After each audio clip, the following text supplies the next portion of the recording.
Ήρθε η ώρα να αναγνωριστεί παγκόσμια η μέρα μνήμης της γενοκτονίας των Ποντίων. Ήρθε η ώρα να δημιουργήσουμε ένα κέντρο ερευνών και μουσείο για τον ποντιακό ελληνισμό. Κύριε καθηγητά, εμάς τους Πόντιους δεν χρειάζεται να μας πείσετε. Θέλετε να πείτε δύο λόγια για τους μη Πόντιους, γιατί είναι τόσο σημαντικό να κάνουμε αυτό το κέντρο ερευνών? Είμαστε περισσότεροι από 1 εκατομμύριο Έλληνες ποντιακής καταγωγής που στη συμφορά του ελληνισμού της Ανατολής μπορεί να χάσαμε το σώμα του πόντου, αλλά δεν χάσαμε την ψυχή μας.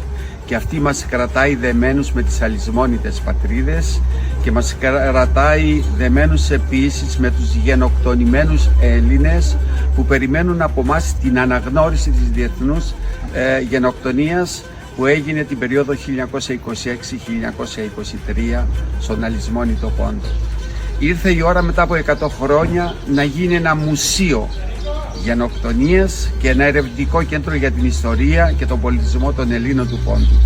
Η πολιτεία το οφείλει απέναντι στον ποντιακό ελληνισμό που αγωνίστηκε 3.000 χρόνια και περιμένουμε από την πολιτεία να κάνει το χρέος και εμείς είμαστε δίπλα της. Ένα κτίριο χρειαζόμαστε γιατί το αρχαιακό υλικό το έχουμε και μπορούμε με αυτό να πιστοποιήσουμε την ιστορία μας ότι δεν έχει τίποτε ψεύτικο. Μπορούμε επίσης να απαντήσουμε στις ανιστόρητες διεκδικήσεις της Τουρκίας.